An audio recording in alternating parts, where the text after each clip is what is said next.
is Ruel's Running Podcast, a podcast about running, health, family, play, and an NSNG lifestyle.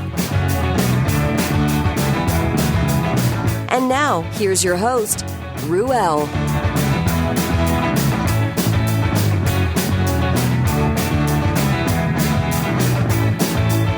Excuse me as I rock on. That's Went Away by Dorothy Lane. Dorothy Lane out of Martinez, California. That's out of the Cut and Dry album. Check them out at dorothylanemusic.com. Yeah.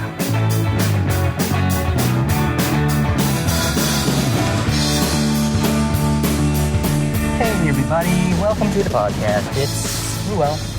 How are you? Habba-dabba-dibba-dabba. I hope you're doing well. If you are a return listener, what is up, peep? If you are a new listener, welcome to the show. This show is all about the new listener. Well, I just made lunch for the kids. Now I'm going to go grab lunch for my wife and I. It's another school day, work day. And we've got clear skies, we've got good air quality here in Northern California. Yay. Oh my God. What's been going on? What's been cooking? Well, for lunch, the kids, let's see, the oldest had a California roll. I like making his sushi. It's very basic. I like that he enjoys some kind of sushi. Then the other two, they just really quick and easy. They just had little mini frozen DiGiorno pizzas. One pepperoni, one cheese, which is kind of stupid, right? One was pepperoni, one was cheese.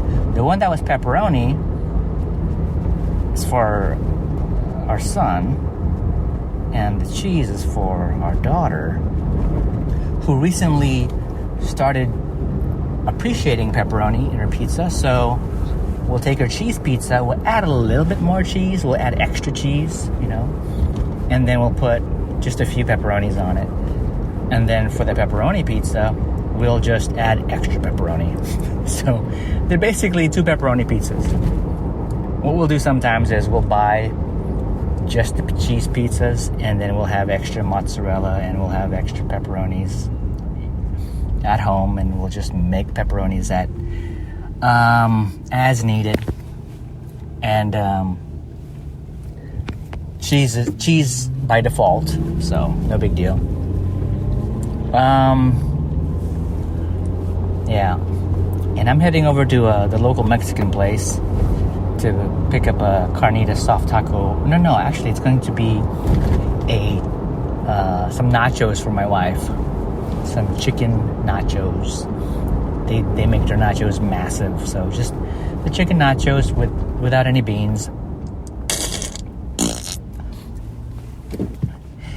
And yeah, I'm gonna get something. I don't know. I like the jalapeno poppers.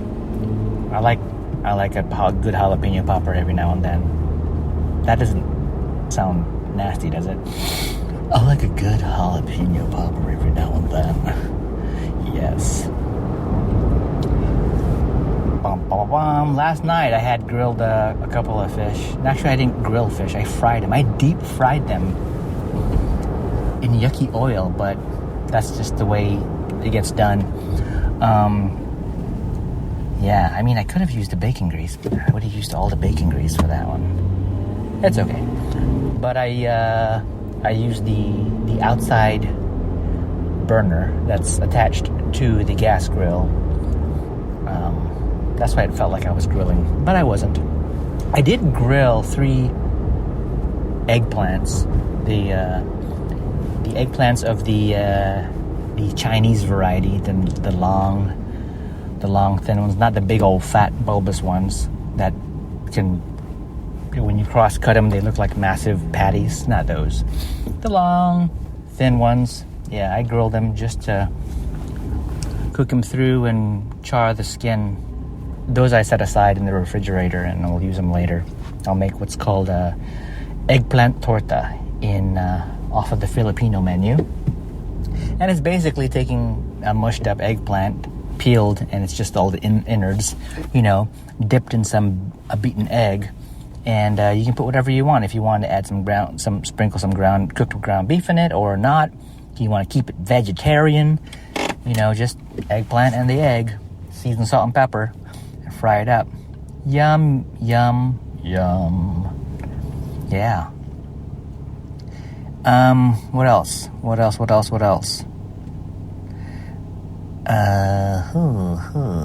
got nothing else for you. I'll do that. I'll think of something else to cook, because the only reason why I cook is so I can talk about something on the podcast. Other than that, if it weren't for the podcast, the family would be starving. Yeah. All right. I'm actually going to try to replicate my grandmother's lumpia recipe. My grandmother on my father's side. Speaking of grandmothers, by the way, my grandmother on my mother's side turned 100 last month of August. I might have mentioned it. Pretty awesome. Which now just gets me thinking, I wonder what my other grandma's age is.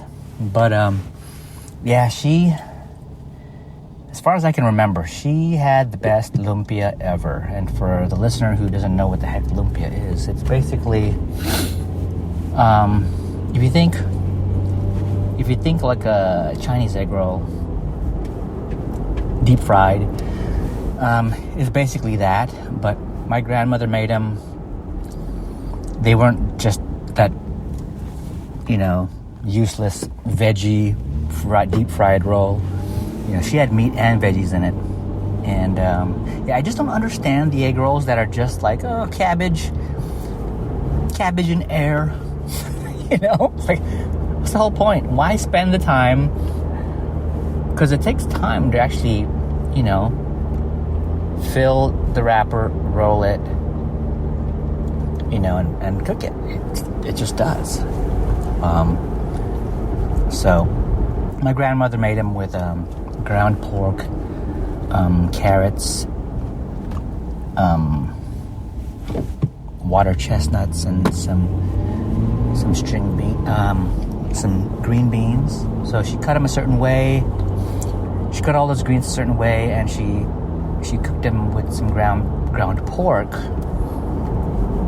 and basic seasoning, no fancy seasoning or some garbage sauce, And it was so delicious. I remember just wanting to eat the filling by itself. But she would wrap them in the lumpia wrapper, which is basically a rice-based wrapper. Just somehow it's produced as a thin sheet, and then she'd roll it up and seal it up with a little bit of an egg, a beaten egg.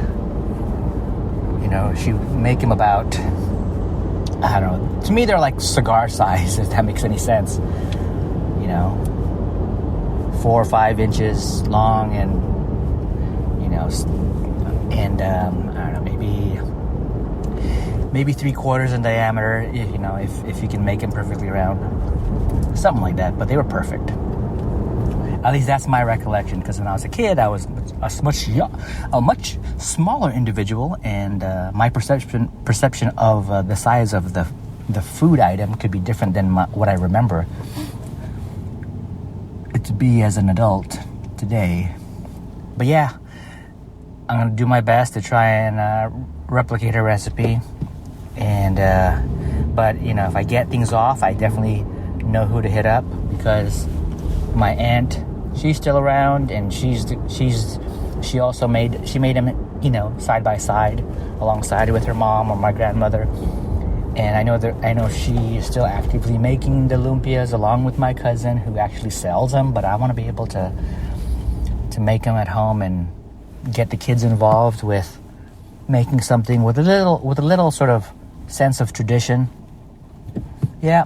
Yes, it's not NSNG because it's a rice paper, but it's a little bit of rice paper. And yes, it could be fried in not optimal oil. It could be fried in some vegetable, blah, blah, blah oil. Yes. But, yeah, I'm not talking NSNG here. I'm talking at this point in time with this particular recipe. Actually, as a matter of fact, with all the other things I was talking about, frozen pizzas, jalapeno poppers, nachos, none of those things NSNG. Just wanted to let you guys know. Don't want you to tune in thinking like, oh, this guy is NSNG, right? But why is he talking about non-NSNG foods? Because I'm human. But I'll label the next episode Strictly NSNG. It'll be basically a regurgitation of like the past, cluster of episodes in the very beginning of this silly little show. Oh well. But I'll let you know how it goes. Let you know. Do you need a website? If you're an individual, a consultant, a group, or small business and need a site, or maybe you have an existing site, I can help. How about graphic design? Do you need a design for a t-shirt, logo, product, business cards? Maybe you need help with designing and developing a brand. I'm not an expert, but I do have the tools and the techniques to get the job done. How about a podcast? Yep, like this thing. This thing's a silly little show. Are you looking to set up a podcast of your own? Are you looking to reach an audience? Promote your business via podcast? Well, Abadam Studios.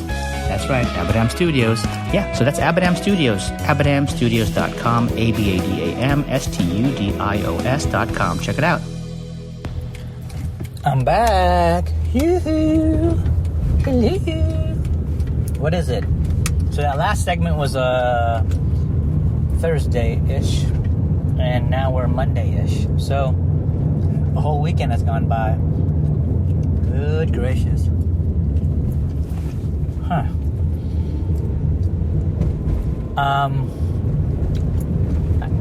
Rebecca mentioned that the podcast should be named something along the lines of, what was it, Rebecca? On the go with Ruel, or going where Ruel goes, or because I'm always heading somewhere, but it's nowhere really interesting. The grocery store, the restaurant, the grocery store, the restaurant, home, home, home, home, home, home, home, home.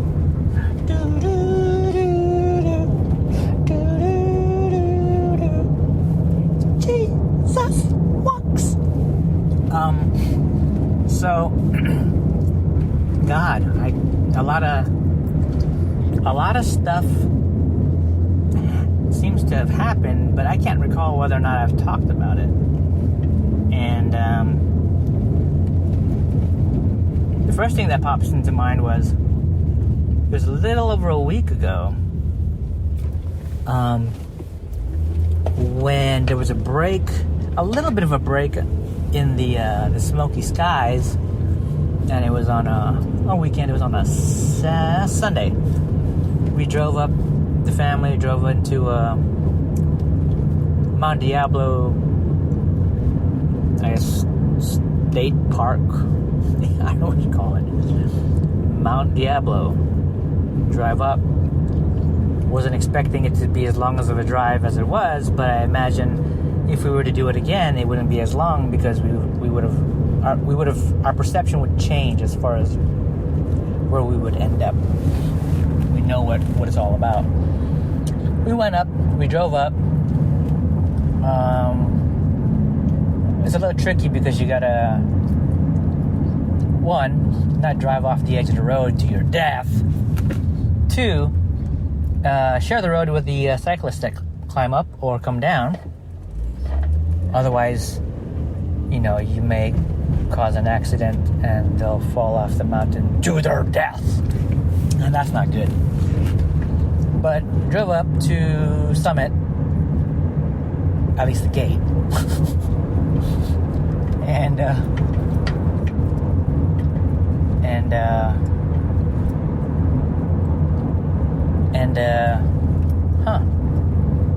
Pay $10 to get in.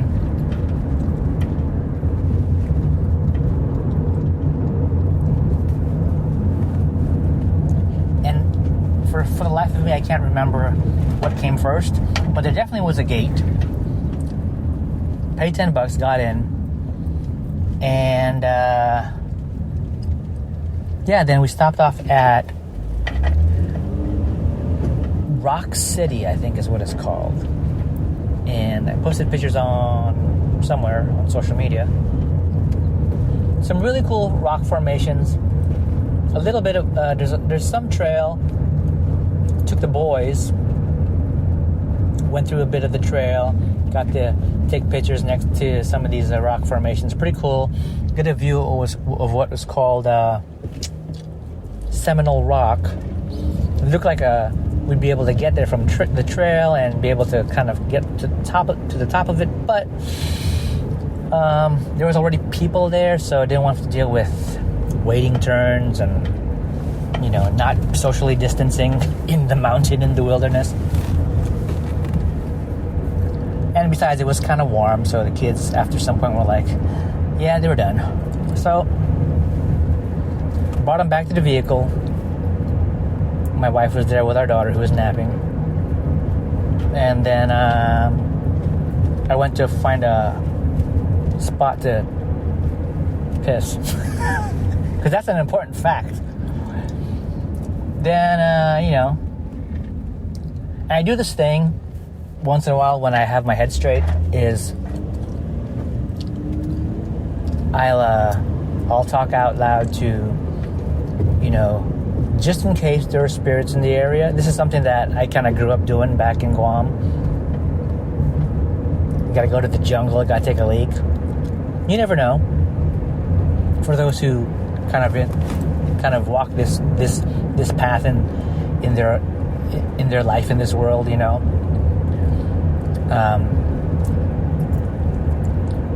want to accidentally.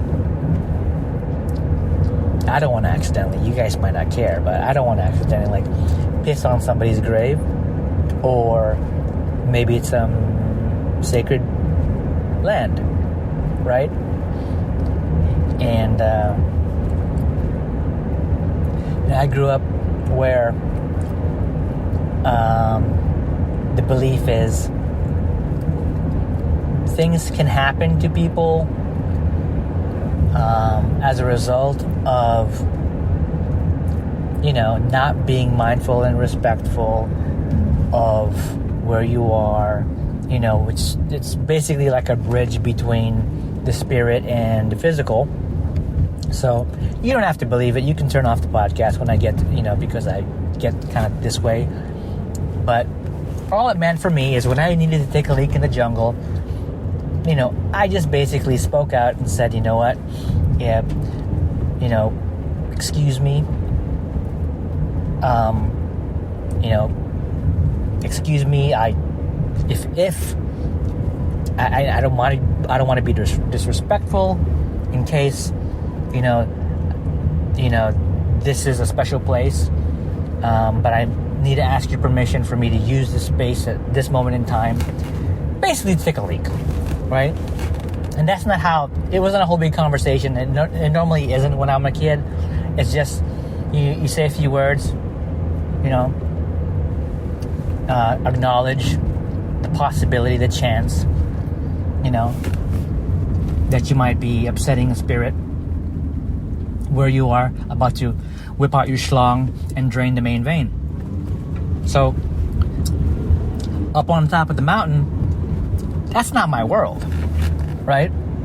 That is someone else's world at some point in time, or could be some spirits, right? So, I will talk to them, especially when I need to take a leak. And, same thing happened when I did the Ohlone 50K for the first time. There's a reason why it's called Ohlone, right?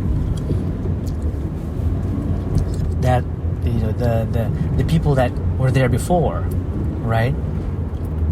And I don't know. I don't know if where I'm crossing is where I'm walking, where I'm running, where I'm hiking where I'm hawking a loogie, right, is a special place for something. And so even when I'm not doing any of those things, I'm just appreciating the place, I'll talk out loud. Or maybe I'll talk out, but not like loud, like I'm a crazy guy, but I'll talk out, just for myself to hear, but also to put it out there. Give thanks for allowing me to pass, to be here. Yeah. A bunch of you are going to think that's kind of dumb, right? Ghosts aren't real. Yeah, they're not real until you're affected by something.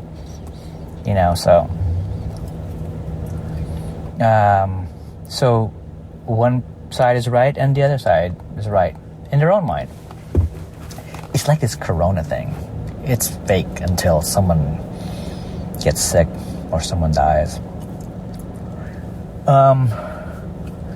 So I'm where I need to get, but before I switch off, the family went over to this mountain, and when we thought we were done, we decided let's not backtrack, let's keep going deeper into the park, and that's what led us towards the summit.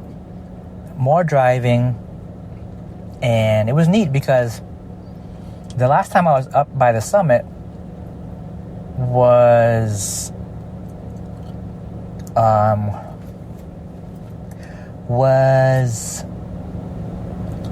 God, what year was it?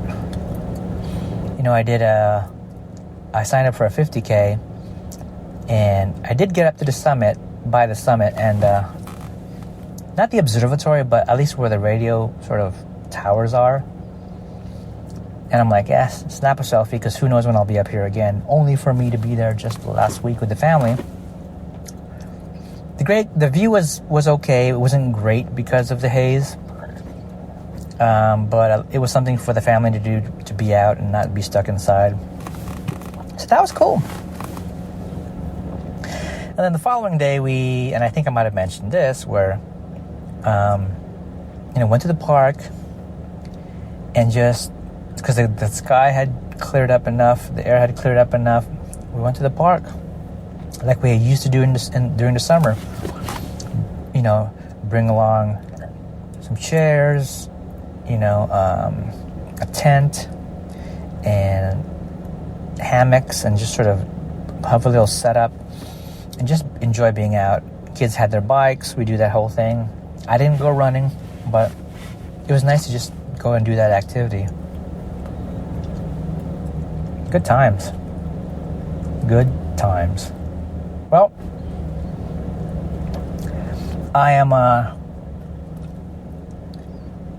I'm still trying to figure out what I'm going to do, activity-wise, exercise-wise, to get me back in shape. Definitely, I need to get to a point where I'm like, I care enough to kind of take a nice, significant break off the booze, because I'm pretty sure that that's wrecking everything. And and I haven't gotten to a point where I'm really disgusted with myself. I'm just a little bit disgusted. But this morning I did do a little bit of a workout.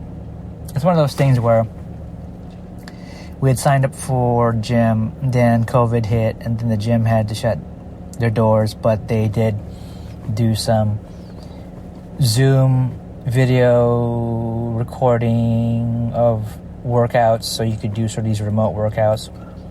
So I saved a bunch of those recordings, and I played one this morning, and I did I probably only did like 20 minutes of some body weight stuff and some dumbbell work, and I'm like, okay, I have to chill out and get changed, because I gotta be with the kids for school and stuff like that. So I really need to do the early morning thing, have that dedicated time, but I think that would be more possible if I were to not, have a drink of alcohol at night, which would impact me in the morning. I'd be like, I just want to just keep laying in bed because I'm just becoming really lazy. So if I cut it and I exercise, hopefully all of that sort of changes how I feel, my hormonal balance, if you will, where I'll feel more motivated to do stuff. And that's that. And I meant to put this episode out today, but I'm still recording it, so I can't. So, apologies, Ted, because for a while I had been posting 3 episodes a week, and I had, as you described, gotten you spoiled. I do envy that you and your wife trade off runs, like you'll go early before daylight and then she'll go later on the day. And it must be weird for me to talk about what you told me on this podcast, and for you to hear back. I'm so sorry. Yeah.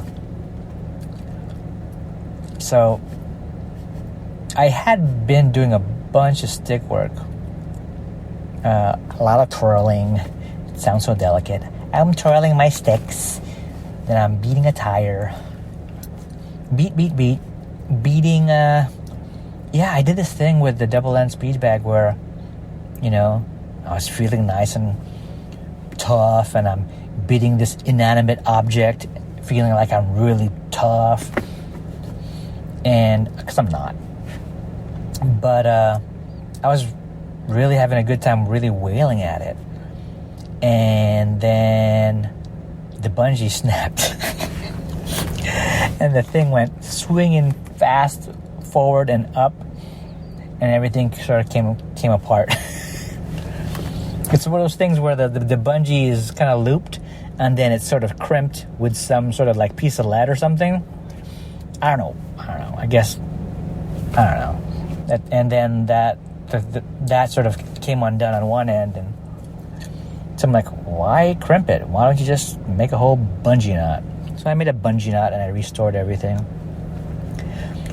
But yeah, I've been doing a bunch of that. So trying to solve getting into an activity that I can be motivated and stick to. Yeah. All right. I got to put something in the mail. Hey everybody, I'm back. Back. I'm driving again. The roads are like chewed up.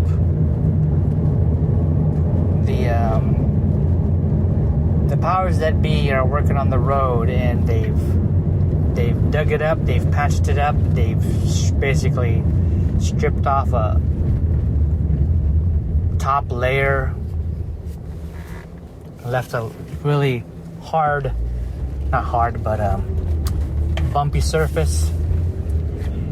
And on some roads, which would have been 2 lanes on each side, they've newly paved one of the 2 lanes on each side and left a lot of debris, the little sticky bits of the asphalt all over the place on the side that hasn't been resurfaced. So you can hear all of that pitter-patter of debris sticking to the tires and getting flung off just under the over the wheel, under the wheel well.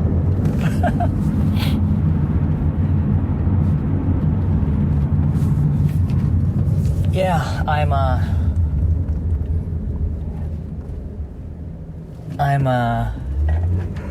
pretty excited that the air quality is decent enough to get some sunshine, but the reduced overcast in our area, as nice as it had been to cause a level of cooling when days of orange had occurred, we don't want another day of orange. So welcoming the warmth, the heat that is associated this time of year, and with the level of sun we're getting. Unfortunately, at this time, there's a lot in north of us, Napa County, a lot of fire damage.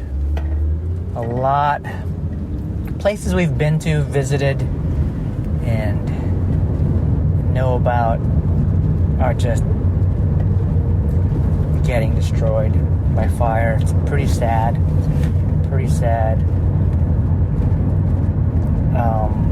But sometimes you have to remember that as wonderful as things are, landmarks and things are, you lose a life, you can't rebuild that. So yes, there are resorts and places. There was I can't remember the name, but we had visited it not too long ago. It's kind of a castle structure in Napa County, and they do wine tours. It's pretty cool,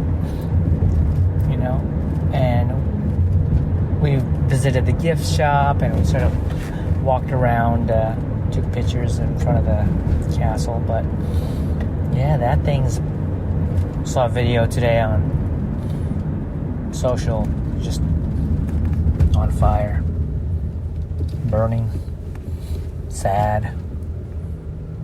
And hearing word that another place where we've been to, we've had a nice lunch, my wife and I, and we've thought about, we researched a place back in the day when we were wondering what would be a good venue to have our own wedding and thing. But we didn't have it there. But it's a place we've been to, we're familiar with. We've got a few memories there, but I don't know what the status is on it. But last I read, just hoping that that's just another popular spot that isn't gonna be destroyed by the fire. So sad. Yep, so sad. On the bright side, I planted some seeds, some Thai chili seeds. I dried several and collected their seeds, extracted their seeds, and had them go through sort of that early stage where you give it a lot of moisture and allow it to sort of start to sprout a little bit, and then keep the soil moist and start to give the thing some sun. So got like at the moment like 4 little sprouts of these Thai chili pepper plants, really young, but they're doing their thing. And with any luck, they'll grow up to be good and healthy and produce fruit, some peppers, and I'll be able to have fire in my bottom. So yeah, that's great news. God, I swear I haven't planted anything for personal reasons since elementary school. Yeah, but it's interesting because I got 3 kids of my own, and my wife and I have them do a bunch of things that we never did as kids. And to think about that, thinking about having last planted a seed in soil back in elementary school, that one experience, stuck with me. And, I wonder, out of all the experiences that we're exposing the kids to,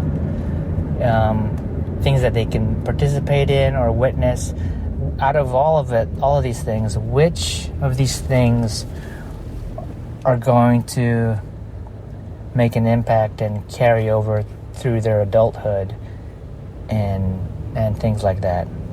So I just stepped away from the house, stepped away from work for the day, for the most part. The kids have finished the day of school. They've still got work to do. But the boys did take a break, sort of.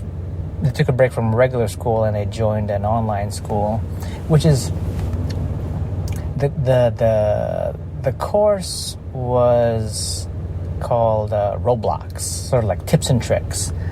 The kids like playing Roblox, but this wasn't a class where they would basically gameplay.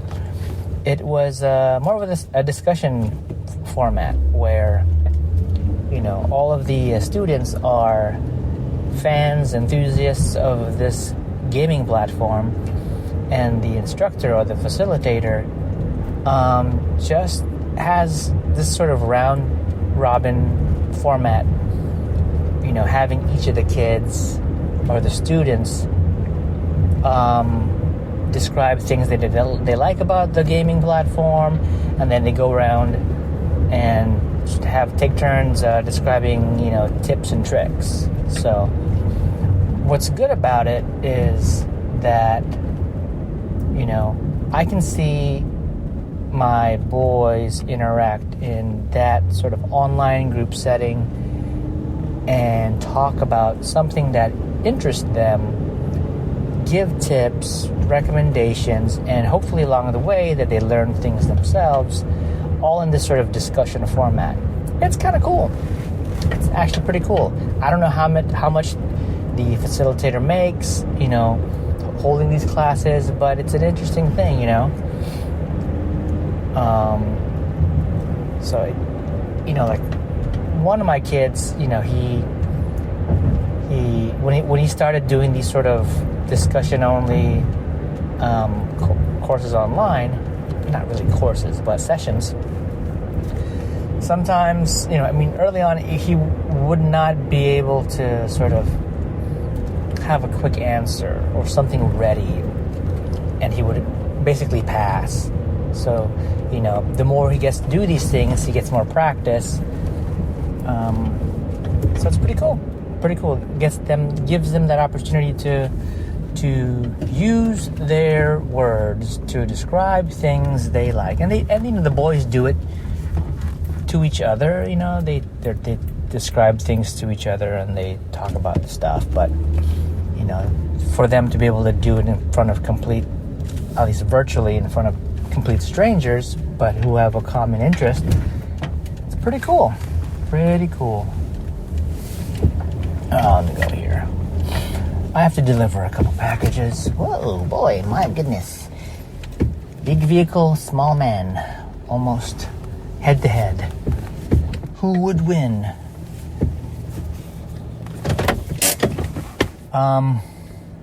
Yeah. It's just long day. Days like today, I feel like, oh my God. I'm in first grade, I'm in fourth grade classes, and I'm prepping meals, and I'm having meetings, and I'm doing work on my computer. So here's one way that I approach managing the kids sort of in this remote learning situation. And I talked to some of the teachers about what I do when when I spoke with one of our kids' teachers and things. And So here's how I manage the 3 kids, or how we manage the 3 kids.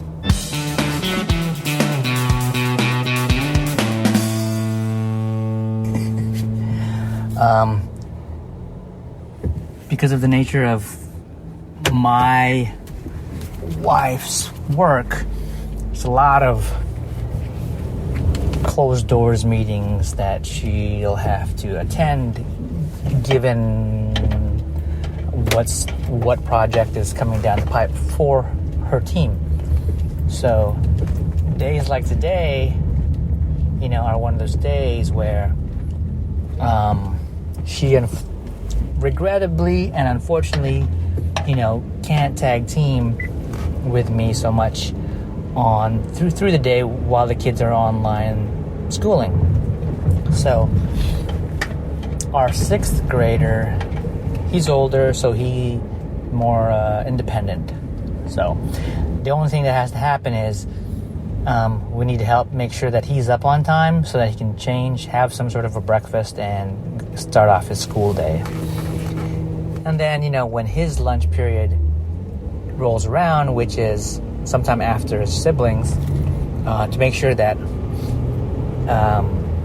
there's stuff for him to get either prepared for him or stuff that's laid out that he can prepare himself. So that's good. And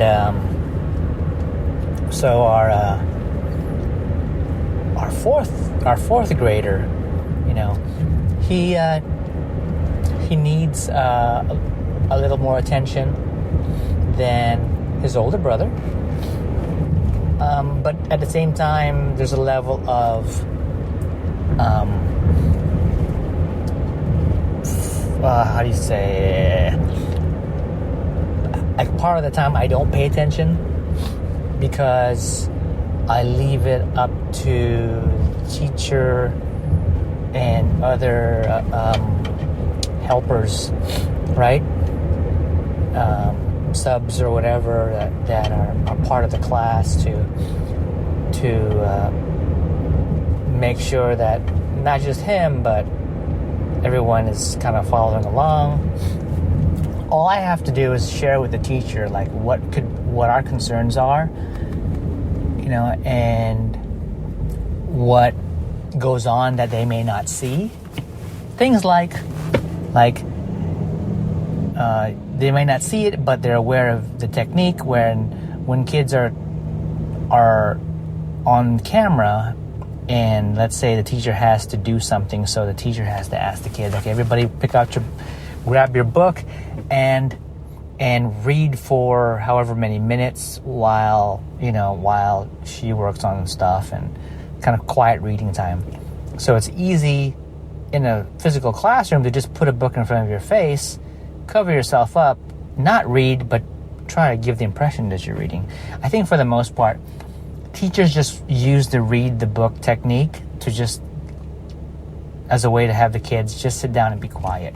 If you're not reading, at least you're just quiet and keeping to yourself. So it's easier to sort of fake out reading a book in front of a camera. All you do is just cover your face with the camera, put your chin on the desk, and just sort of like put your head on the desk and just sort of relax.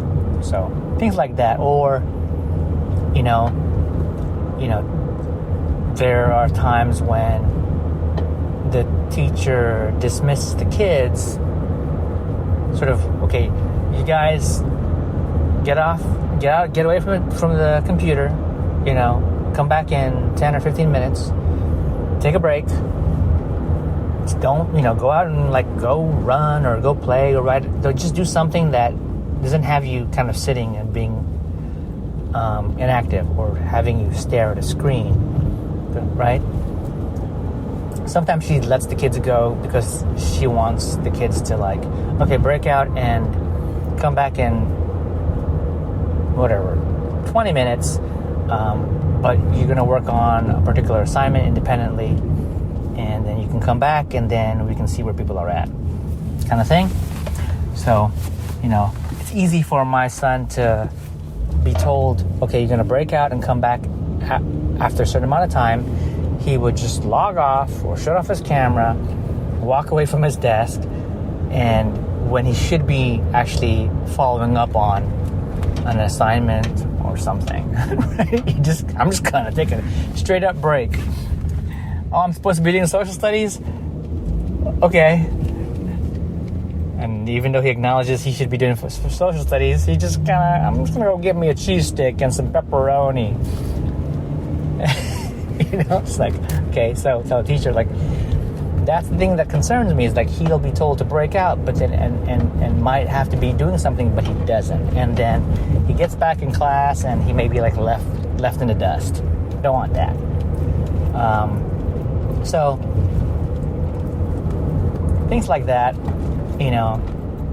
And then there's our first grader who, for the most part, she needs my wife or I, and today it was myself, right, to be there because they're still really young and learning, and some kids are older and they can kind of catch when a teacher ends up instructing things and it goes through things pretty quickly. Some of the other kids are older, so they're a bit more articulate and more they can understand what's being said. And some kids, like my daughter, who's one of the younger in the bunch, so they need to catch up. So they're going to miss some things. But I'll tell you, it's freaking wonderful to watch her when she totally gets everything, gets most of the things, and she starts hounding me about, like, hey Dad, I need my phonics packet, and I'm like, oh, sorry, like, or I'll get up and give it back to her and say, well, you know where it's at, just pull the drawer with the word phonics on it. Be more independent, So, but physically, I need to be around her while she's in class, which means I can't be monitoring my middle kid who's studying upstairs in his own room. So what I do is, and plus I got to handle work stuff on my own. So physically being next to my daughter, it's good. That covers her even while I'm working. But what about my middle kid who's upstairs in his room, who might just be laying on his bed, and or who knows what he's doing, right? So what I do is, and I realize not everybody's going to have this stuff or the means, but it's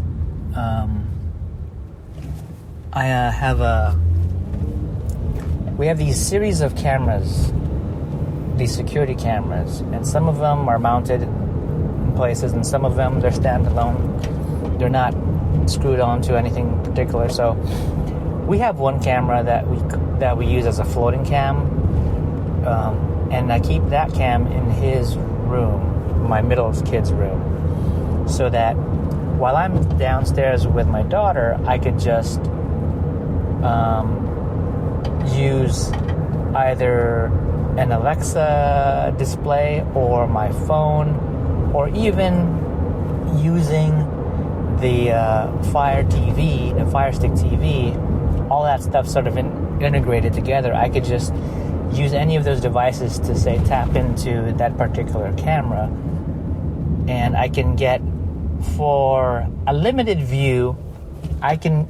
time view before it shuts off, I can see, that my son is sitting on his bench at his desk, and he's staring at his computer, and it's school related. I can see whether it's the Zoom. I can see what resembles the Zoom meeting, or I can see that he's switched browser tabs and he's looking at video game or monster images on search. And then there's basically a mic feature, so I can talk to him through the camera and say, are you supposed to be doing what you're doing? Are you supposed to be doing that right now? And then he switches off his browser or his browsing window. But because that gives me visibility, it's great. The downside is the audio isn't great. I can communicate to him. We can communicate two-way. But then it stays on the display for, I don't know how long, like, I don't know if it's 30 seconds, a minute and a half or two. So there's some limitations. So what I've added on top of that sort of level of monitoring, and it's monitoring that I need to do because I need to make sure that he's in school. And if I lay low enough, then he can feel like he's having a good level of independence, and I can have a level of assurance that he's engaged in school. But what I added to that mix was, he has an Alexa Echo Dot in his room, so he uses to play music in his room. It's a way for us to sort of intercom in and out through the house, and it's a way for him to sort of communicate too with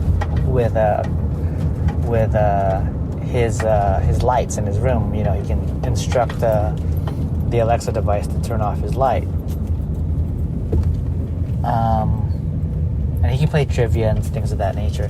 But anyways, I basically drop in on that Echo Dot in his room, and I can actually hear the teacher conducting the class, which is great because I don't have that clear audio off of the camera. So now I can actually hear when the teacher says, okay, you guys need to come back in 15 minutes and you guys should be working on a particular subject or topic or assignment. Now I kind of understand, okay, what's going on. So when he walks away, I can check him on it, and I won't have any question. I'm like, I heard Mrs. So-and-so say you had to be working on such and such, and all you're doing is eating cheese sticks and pepperoni. So I leverage both sort of monitoring techniques, the audio from the Echo Dot and the camera that we have, and it's helpful, And I try to minimize me checking in on him. I mean, like dropping in audio and saying, hey, what you doing? I'll do a limited amount just so that he can sort of try and get into his own groove. And, so it's tough, but I'm able to sit down in the proximity of my daughter, sort of have part of myself paying attention to what's going on in her class, helping her along, keeping her doing the things she needs to do for her school day, and I could check in every now and then remotely to my middle kid with these devices, and and I'm able to do my work. I'm able to step away and prep lunches.